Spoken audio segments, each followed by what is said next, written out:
Good morning. It is 2020. You made it to another decade. Way to go. These are just a prop. We're doing a sermon series called 2020 Vision, so I put on some fake glasses just for fun so you think about 2020 vision. I don't have 2020 vision and I don't wear glasses, so I don't know anything about that life, but that's okay. I had these on just to make you think about it.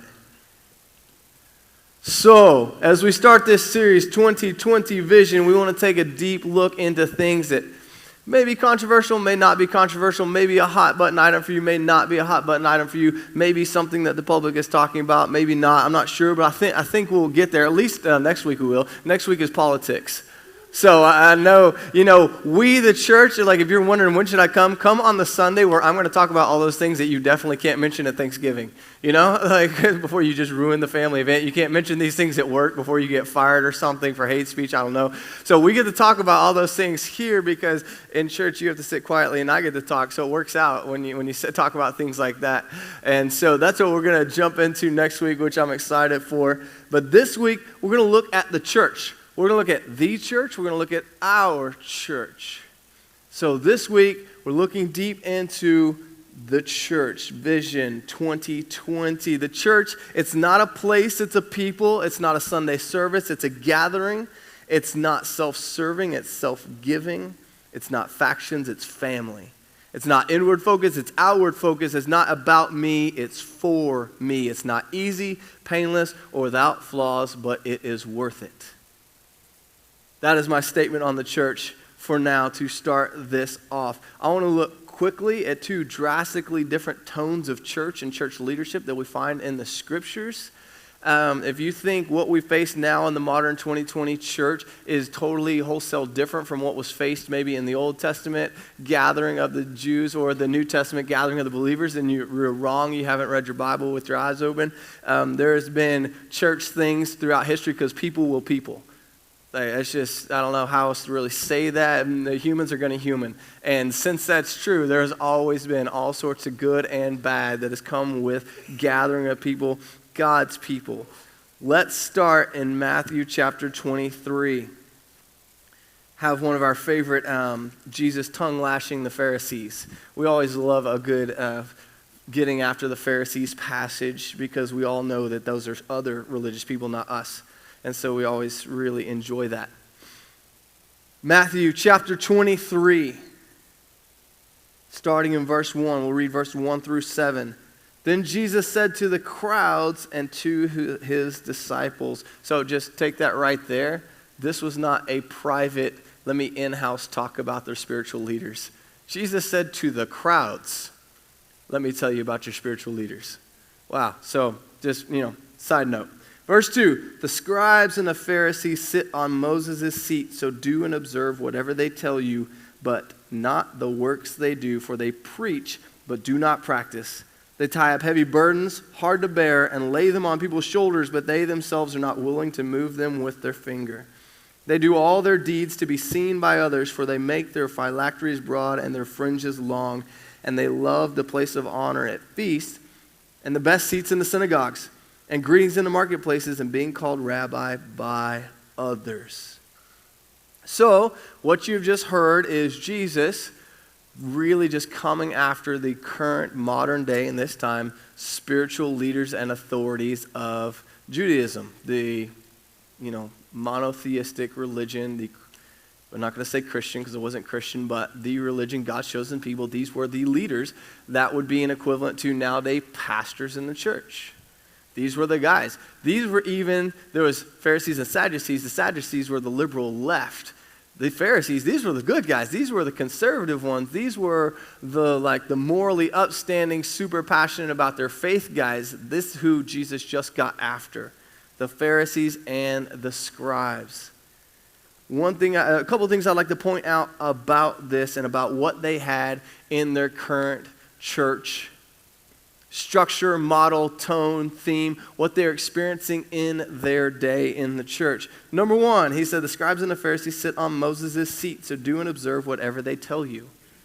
They were correctly the spiritual authority. This was not usurped authority. This was not incorrect authority. That was their place. They were supposed to be the leaders. These were not the people that had taken something that wasn't supposed to be theirs. They were correctly in authority. They were just wrongly exercising the authority they had.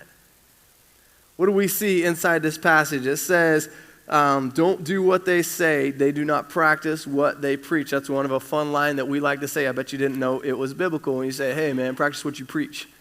That's exactly what Jesus just said about the Pharisees. He said they don't practice what they preach. Like word for word, verbatim. That's they preach, but do not practice it. That's where that line comes from. So we see double standards. We see hypocrisy. It says they tie up heavy loads and place them on other people, but there's no chance that they're going to help them at all. They're not going to lift a finger. So you see this self-righteousness from the church, from church leaders. You see them being merciless.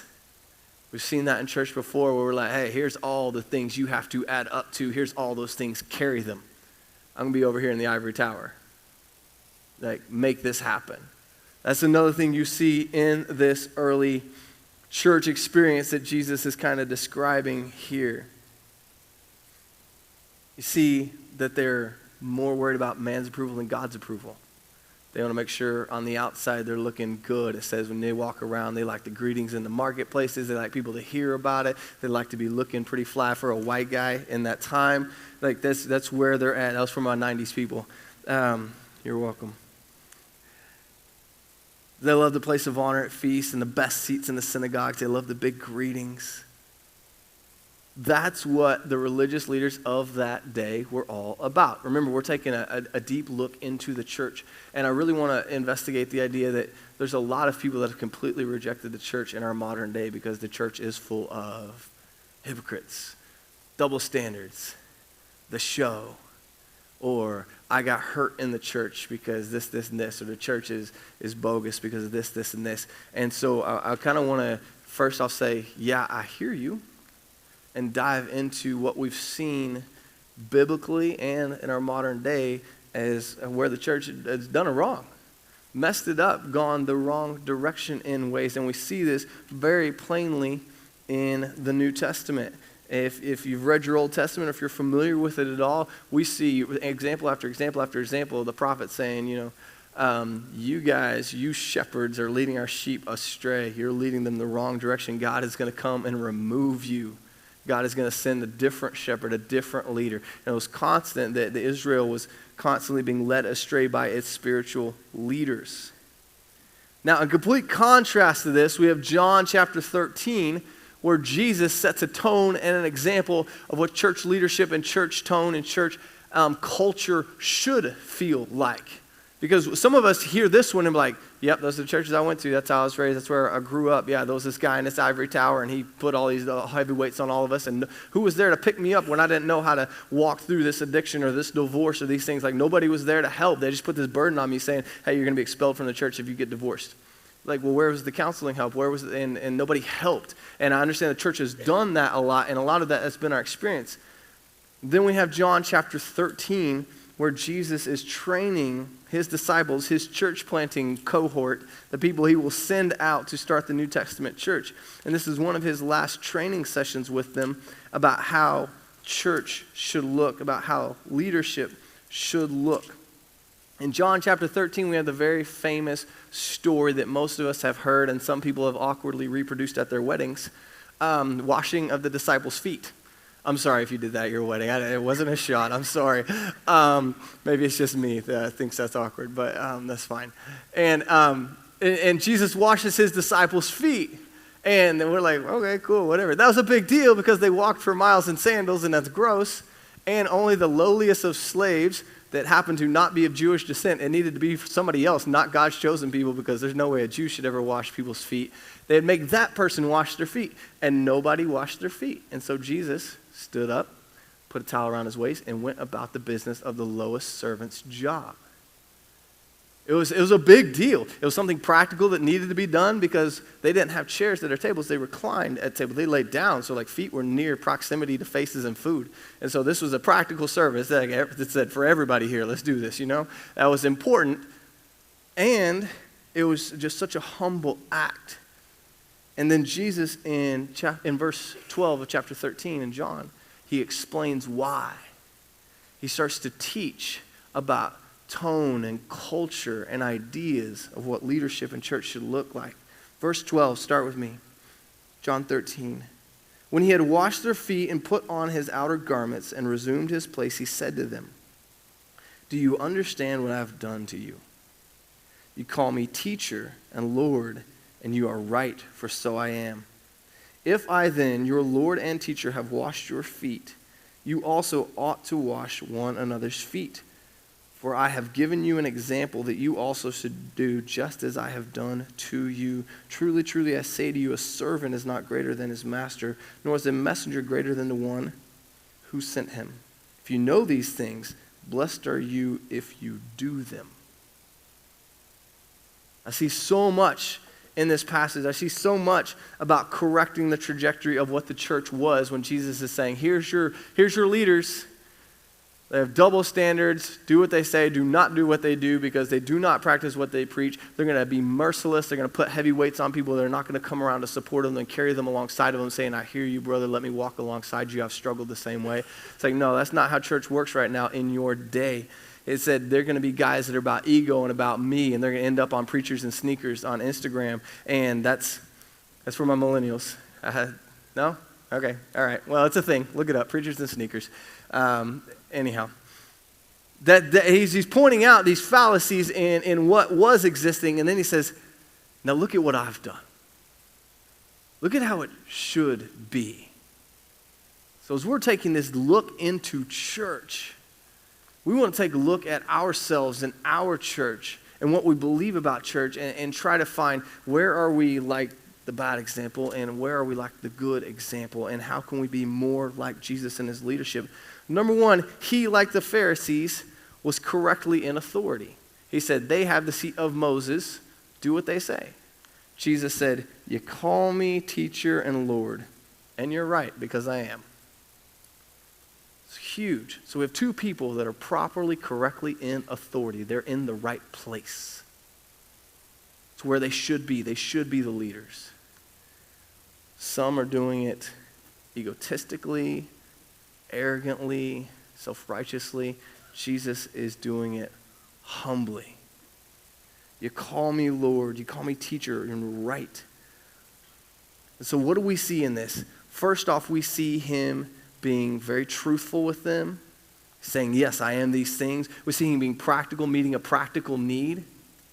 We see him being extremely humble by taking a job that no self-respecting Jew would ever take and serving his people that way. We see Jesus leading by example. I don't know what your church experience has been.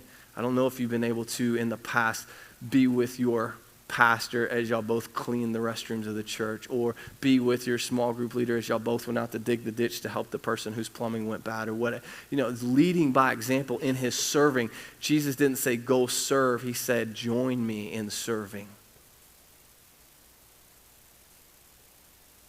I look at it, and I want to look at us, and I want to look at our principles and live, love, serve, share, what we're built on as a church.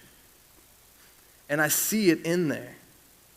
As Jesus is with these guys, he is living so relationally with them. He just washed their feet. He just served them practically. I love what he said in verse 17. If you know these things, blessed are you if you do them. That's loving God intentionally.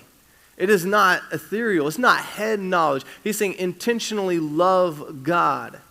Intentionally love people. As we know, we have live relationally. We have love intentionally. Serve practically. Jesus provided a practical service. And share passionately. Jesus, as we've taught in this church so many times, our practical service to the community and serving others and serving community organizations, it's going to lead us an opportunity. It's going to give us a platform to share passionately, share the gospel. What did Jesus do? He took a practical service as an opportunity to share with them the goodness of Jesus. He took that service and that was his platform. You see what I've done here? Now let me tell you why. Let me tell you that you should also. So we see these two very different competing approaches to church leadership, approaches to the church. Now, there was lots of other the way we've only talked about it so far has been at the leadership level of church. And I know not all of our hurts in church and all of our past hang-ups in church came from the leadership. Some of it just came from other people. As I was writing this message, don't try to project and pretend like you know who I'm talking about. One of my family members who works in a church, that's at least like 8 people. I'm not even kidding you. I had like 7 or 8, 9 of family members on my mom's side are all full-time vocational people in the church. So one of my family members got called into an emergency meeting that Saturday afternoon because somebody was spreading all sorts of garbage about them and they thought they were about to lose their job. As I'm writing this message, I get a text saying, pray for this. I'm like, Of course, as I'm thinking about church and the hurts of the church and how we've done it either humbly or arrogantly, that's the text I get. Because, odds are that's not that surprising with how many people in my family are serving in church. But man, that hurt. And so when you look at the scriptures, it's not just at a leadership level where there's been these hurts and these hang-ups. You look in the book of Acts and the church gets started at Pentecost and all these things. What's the first thing that happens after the church really gets going? Ananias and Sapphira. If you don't know where I'm going here, these is a husband and wife that lied to the church about their financial donations. That's, we don't have to go into the part where then God killed them. But you can read that one on your own. We'll save that one for a later date. But that's seriously, we look at things inside the church. This family lies to the church about we're donating this much money, and they were lying. The next chapter, the widows that were Hebrews and the widows that were Hellenistic, which means they had taken on Greek culture, the Jewish women that had taken on Greek culture. The Hellenistic Jews were being overlooked in the food distribution, the widows. It's like all of a sudden there's this little racism or culture war or whatever you want to call it about that we're not serving all the widows here that need food because, we don't like their lifestyle. They've adopted too much of the world over there, and so even though they're a part of our church, we're going to kind of cut them off there. It's like, talk about church hurts. It's like, my church didn't provide what they said they provide because they didn't like the people I hung with and the way I dressed. That's what that was. In 1 Corinthians, man, it got crazy. I don't even know if you really want to look deeply into 1 Corinthians and church drama and people getting hurt, but realistically it says a young fellow was sleeping with his dad's wife and was arrogant about it in the church. And the church was like, okay. And also it said people were being drunk at communion and abusing things, and people were going hungry and weren't being served. In Philippians 4, Paul wrote in his letter, there's these 2 main women in the church that are fighting so bad it's really hurting the gospel. Will the church please come around them and help them to stop fighting so that the church and the gospel aren't hurt anymore? There has always been these potentials for hurt in the church and for church to be done wrong. And that doesn't mean we need to sit back and say, well, our church is doing it right. Let's throw rocks at the other ones that we think are doing it wrong. Doesn't mean that at all. We move into the modern era. There's what we see the most common is sexual misconduct or financial improprieties. Somebody was embezzling something, or book sales got skewed or something like that. Drugs and alcohol, egos, dictatorship-style leadership. People are getting removed from their churches they planted and became mega churches, and all of a sudden they're being removed from those churches. We see these things, and our church hurts have been legitimate, but we can't let them be the end of the story. And here's the other part of the story. There is no fix-all answer to this. Because as I said, people are going to people. They always have, and they always will, and that's you and me too. And I know we've all been on the right every time we've had a disagreement with our church, and it was the other side that was wrong. But realistically, all we can ever do is go back and point to the source, and that's Jesus.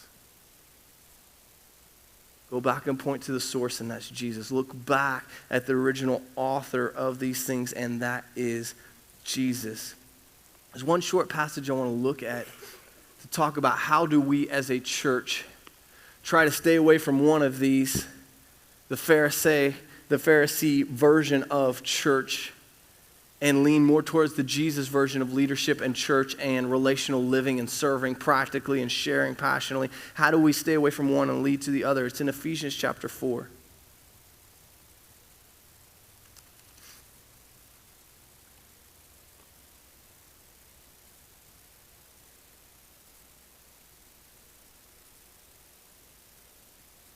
Ephesians chapter 4, verses 1 through 3, we find this amazing paradigm that is the best answer we can come up with, which will still be flawed because it involves us. But it is the right approach. Paul says in Ephesians 4, verse 1, I therefore, a prisoner for the Lord, urge you to walk in a manner worthy of the calling to which you have been called, with all humility and gentleness, with patience, bearing with one another in love, eager to maintain the unity of the Spirit in the bond of peace. Unity only comes through humility. Good leadership only comes through humility.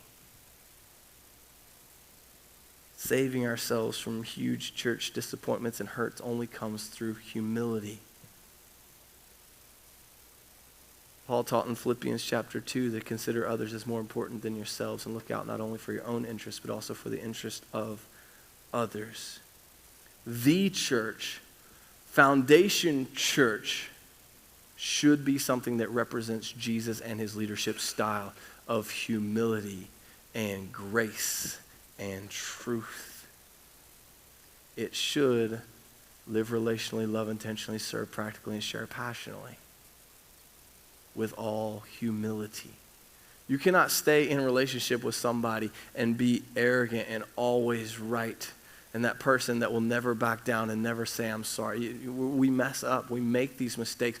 In this church, we're not even a year and a half old. I have made people cry because of the things I've done and said. I've made mistakes. I've apologized to multiple people about the way I've acted or the way I've addressed this or addressed that. This will happen. Are we willing to be humble in those things, accept apologies, give forgiveness when it's not asked, be humble in our approach to one another and to the church so that the glory of God is displayed through us in our unity that comes through humility? That biblically is what I wanted to address today about the church, its conditions of what it was, what it is, and then what it should be. What it should be is a model of Jesus' servant leadership. And that isn't just the leaders to you guys. That's you guys to your spouses. It's you guys to your kids. It's us to our neighbors. It's us as a group as we serve the YMCA or Walnut Springs Elementary School. Practical service filled with truth and humility so that we have an opportunity to share the gospel. And it's received because our actions have spoken louder than our words. Today, we get to look back a little bit at 2019 as a celebration. Today, we get to look forward to 2020 and be transparent about some things and be upfront about some things. So we have just a couple of things I want to share with you guys about 2020 to hopefully encourage you guys about what's been going here.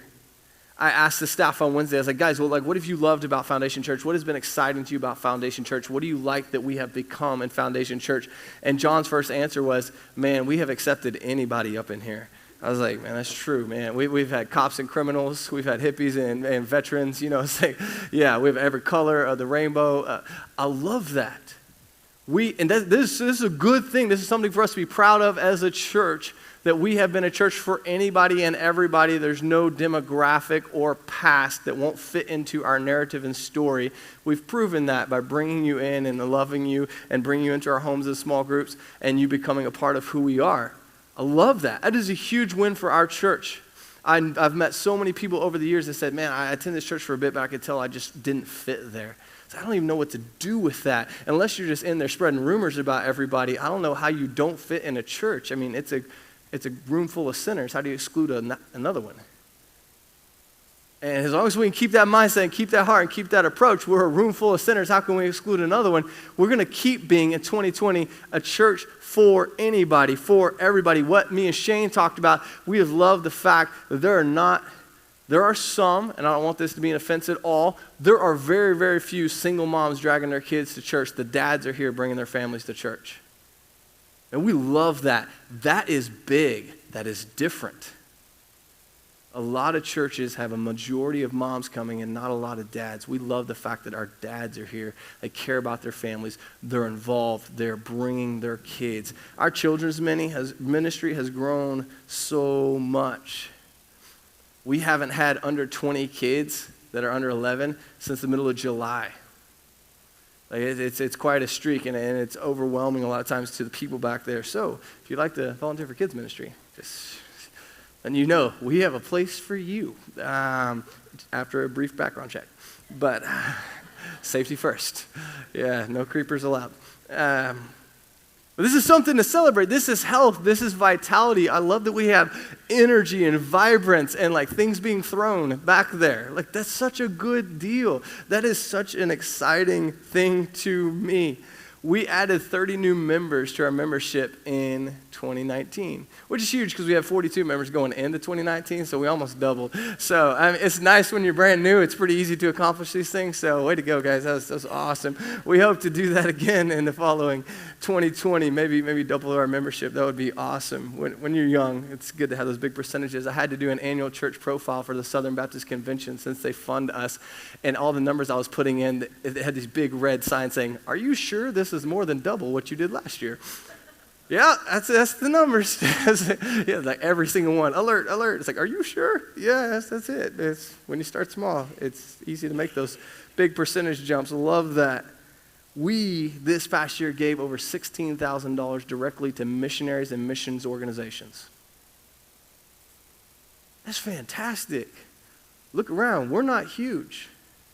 Percentage-wise, it was well into the double digits of what we brought in as a church, and we were able to bless and give back to missionary families, missionary organizations, church planting organizations, the local pregnancy resource center. Above that, multiple thousands of dollars were invested in local community projects, in local schools, and local businesses, into our local community on top of that $16,000. I'm so proud of that. I think that's amazing. One of the biggest things that stood out to me from 2019, that in 2019, 12 people went public with their faith in baptism here at Foundation Church. Can we hear a round of applause for that? That's fantastic. I love those big percentages. That's another thing the SBC was like, whoa, are you sure? That's almost, that's a third of your membership. Yeah, I know. We're a church plant. That's how things go. I love that. Guys, that is encouraging to me. Now, we have things we have to look forward to in 2020. Some of it is exciting. Some of it is necessary, which never sounds nearly as exciting as. The first thing I want to start off with is because of church past and church hurts and church things we've seen and church things we've heard, we want to be 100% transparent as we can as a staff, as an organization. So I made some graphs for you guys. I'm not a graphs guy. Man, look at that. That's good, isn't it? Turns out Word will help you put that together if you don't know what you're doing. We are not self-funded. We have goals to be self-funded because what? It's kind of like, at the end of counting and hide and seek, whether or not, ready or not, here I come. Ready or not, we will be self-funded at the end of 3 years, so it's coming either way. Right now, we're 72% self-funded. You see the SBTC, that's the Southern Baptist Texas Convention. They fund us 16% of our budget. Fellowship Church of Plum Creek, our sending church from Kyle, they're at 5%. Blue Bonnet Baptist Association is at 4%, and FBC, First Baptist Church Wimberley, is at 3%.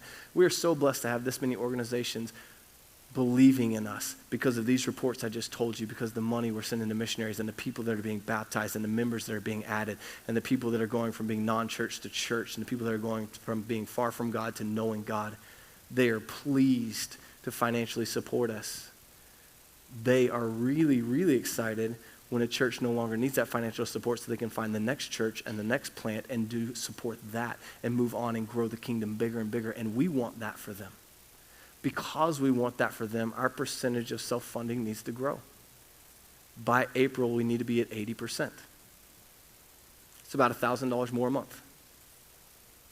I'll show you the next graph. It's as transparent as I can make it with what our budget looks like for this quarter. 47% of our budget, I told you guys a long time ago, national average is in between 50 and 60% of a church's budget going to personnel, going to staff. We wanted to keep it below that. We've done so. We're at 47%, which is really, really good. I love the fact that 20% of our budget is going directly to missions work in some form. That's fantastic. That makes me so, so happy. Ministry, that 10%, that's our in-house stuff, like youth programs, kids ministry, FC groups, membership meetings, new members classes, discipleship classes, that sort of deal. That's what 10% of our budget goes to. I love that. When we talk about we're going to be an outward-focused church and not an inward-focused church, the only 10% of our budget is for the you guys programs. 20% is for the those guys programs. It has to stay that way. If we ever reverse that and all of a sudden a way bigger percentage of our funding is going to keep us afloat for what we do and we're not going out to send out to love on them, everyone we can in this community, we've gotten upside down and we've gotten backwards. Facilities and administration, 23%, that's renting the YMCA. That's paying for the printer ink so you can have your fancy bulletins. It's those things. If at any time you want to talk to me about this, I will refer you to our new finance team. We have Alan Hutchison and Lori Tyler and Bill Hopkins. We have a finance team now, guys. It's our first team. We're going to call it a team. It's not a committee. Yes, no committees. There'll be 0 committees. We only have teams. I like sports analogies in my preaching, so teams is what we have. I will coach. It's how this will go. And to be realistic, I just listen to Lori and she coaches us. So that's how that goes. So if you have any questions about what's going on here, Alan, Lori, and Bill would love to talk to you about that. We're going to be moving forward on budgeting and working on those things and getting ourselves to being self-funded. We need to be at 80%, like I said, by April. Sorry, I'm still getting over something here. A few other things I need to mention about what's coming up in 2020, and we'll wrap up. I want you guys to be excited about what Foundation Church is and will be and how it's going to be a blessing in your life and how it wants to reach the community. Number one, what was mentioned by Nate in the announcement, Serve Saturdays. Serve Saturdays are so important to me. You guys know that we want to serve practically. It's our third guiding principle, and because we're so clever, we will do that on the third Saturday of every month because it's our third guiding principle. Yes, that's Shane. Shane came up with that. He's like, how about the third Saturday? Because it's our third principle. It's very good. Serve Saturdays are important, guys. We are hoping that our very first Serve Saturday, we're working on it. We should be at the Pregnancy Resource Center in town, which has an ultrasound machine, which they're not able to use yet because they're not officially a medical facility yet because they need to do some adjustments to their building to be able to become official medical facility. We are hoping to do those things. We still have to work with one of our other big church partners, Pigpen Barbecue, owns their building. We are great partners with them. We want to serve them and help with their little food trailer park when we can, and also do some remodeling in the house, pulling out a bathroom, changing up some things, pulling out a bathtub so that they can become a medical facility and offer free ultrasounds on site here in Dripping Springs, free STD testing, have an on-site nurse, and be open on Saturdays. This is all goals for them in this coming year. We are currently supporting them at 1%. Of all of our giving every month goes directly to them. That is one of our missions outreach things that we are a part of, and we want to be serving them. That is the goal for this 18th. We haven't been able to confirm everything yet, so I'll keep you in that. But get on your phone, get in your Google Calendar, mark your calendar. The third Saturday of every month, we are going to be a force in this community. It struck me. I've shared it with people. I don't think I've shared it here from the stage. There are 2 ways to legitimize your church here in Dripping Springs. If you ask anybody else, there's only one way.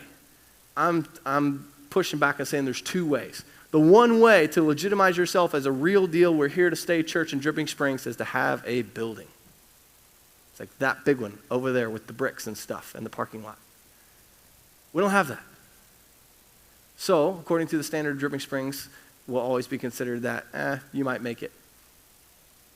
I think there's another way to legitimize yourself as a spiritual, godly, Christian church force in the area of Dripping Springs, and that's by serving so many places, so many times that there's nobody in this town that can deny Foundation Church is here for us and here for good. We need to be an organized group of people that are serving their community. So even when they say, where do you meet? Hey, we're in the YMCA, and we roll in a bunch of carts, and we set up early, and we tear it down, and all this stuff. We have to sit through a gym whose floors have been refinished, and it smells bad. But that doesn't matter. It doesn't stop us, because we're here for the gospel, and we're here for you. And if we can serve ourselves into a legitimate church in this town that cannot be ignored or pushed to the side saying, no, you're not a real church like those ones with the big buildings. No, we are. That's what Serve Saturday is about, to make sure we're consistently doing this every month as a force so that we can, as Jesus did, serve practically and then share about why. See what I did for you? This is why. So excited for Serve Saturdays. We have another church reading plan coming out. I don't know if any of you guys finished up our one-year reading plan last year. I know there was 4, 5, 6, 7 of us. We did it. We made it. I made it. It was January 1st, but hey, we made it, all right? It might have been a day late, but I don't think God was upset at me for it. And we have new reading plans coming out this year that we want you to join in. What we're not going to do this year is do a one-year reading plan so you don't get overwhelmed when you're behind and say, well, that's it for me this year in February.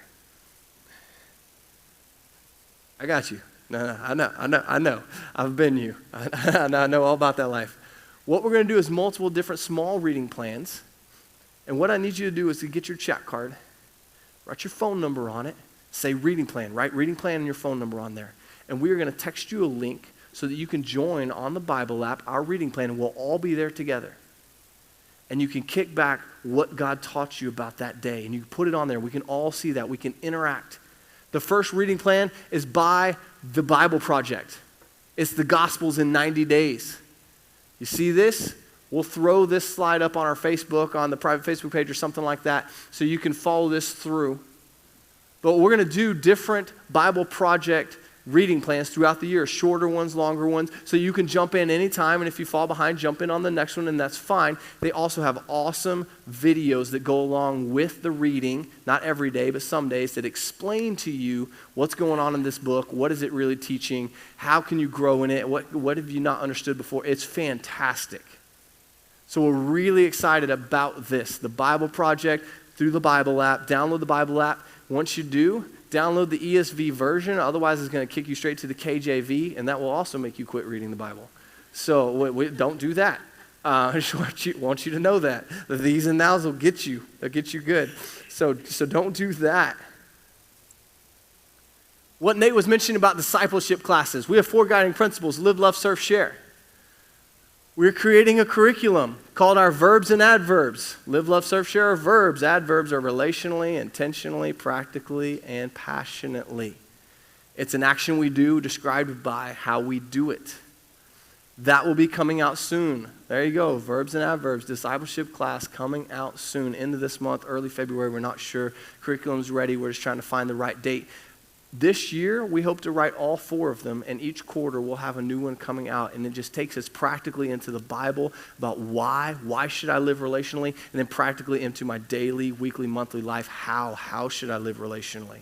How should I serve practically? What are ideas? How can we join together in this? So these are just going to be good little classes for us. When you come out of it, don't say, hey, look, I'm a disciple. Like we used to do. We had a discipleship course for people, and at the end of it, they were done. It's not how that works. This is just a springboard to get you started. This is just to get you to dive in the deep end.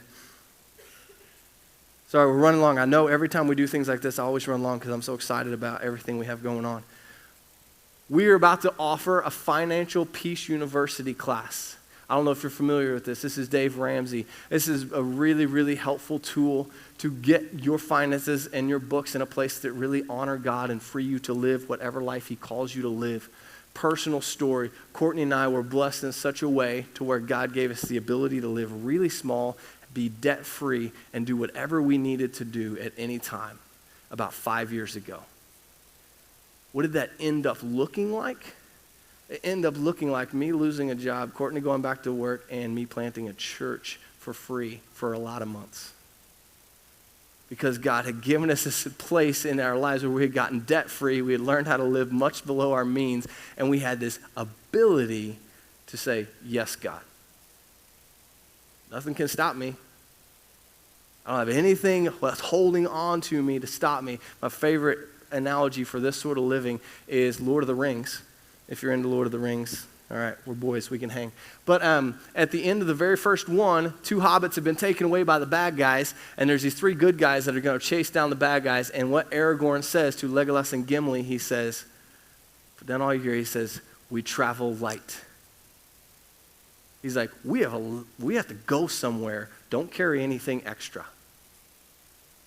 This will help you travel light. I encourage you to do this. It's going to be $99 per couple, or if you're an individual, either way it's the same. Each group needs something. The first 10 that sign up for it, couple or individual, the church will cover half. This is going to be promoted to the community a whole bunch. We think we'll have a lot of people from outside our church that will join it. It'll be in the back room on Sunday nights. We'll have childcare. Okay? We don't have a start date, end of January, early February. We're working on that. Lori will be leading it. I will be a student in it. We hope this is something that is for your good and blesses you. Lastly, next Sunday, we have a new members class. If you want to investigate the church, see what we're all about, if you've seen what we're about and you want to join what we're doing, you want to be one of those new members, this is for you. We'll have childcare, we'll have lunch. It's immediately after church. Last thing, guys. Last thing. Why I love this time of year. Because I look out and what I see is, okay, 2018 ended, 2019 started, I gave a similar message and I looked out and I didn't know the Davisons, and I didn't know the Bushes, and I didn't know the Proddies, and the Hutchinsons weren't a part of what we were doing. And I'm going to have the opportunity in 2021 to look out, and there are going to be all these other family members and people that have been baptized and been saved or been brought back into the church or new to the community, and now they're a part of my family that I couldn't live without. I love that. I love looking back at a year and saying, oh my gosh, 12 people were baptized. Jason, our tech guy, got saved and shared up here with a microphone in his hand about the goodness of God in his life, and he's leading his family. The Proddies are in my small group now. The Davisons are here from Africa, and it's awesome, and we love them. You know, the Bushes, they're in my small group now, and we get the Hutchinsons are on the finance team and leading stuff. I love this. That's good. There's empty seats here. I don't know who's going to sit there next year, but I'm super excited for whoever they are. Guys, and I want you to know that. There's always extra seats here for your family and for your neighbor and for your friend and for your coworker to be brought into this and be one of the 12 that was baptized, or the 30 new members, or the new leader of this or that new member in your small group, or to be that person that hadn't been in church in 20 years and now they're a part of this church. Because we've seen all those stories this year. And we're going to see more of them next year. So be excited about our future. Be excited about the potential of another year. Be excited about the gospel as the power of God unto salvation. And he's going to use Foundation Church to accomplish his mission here in Dripping Springs. And that's you and me. I love it. Let's pray.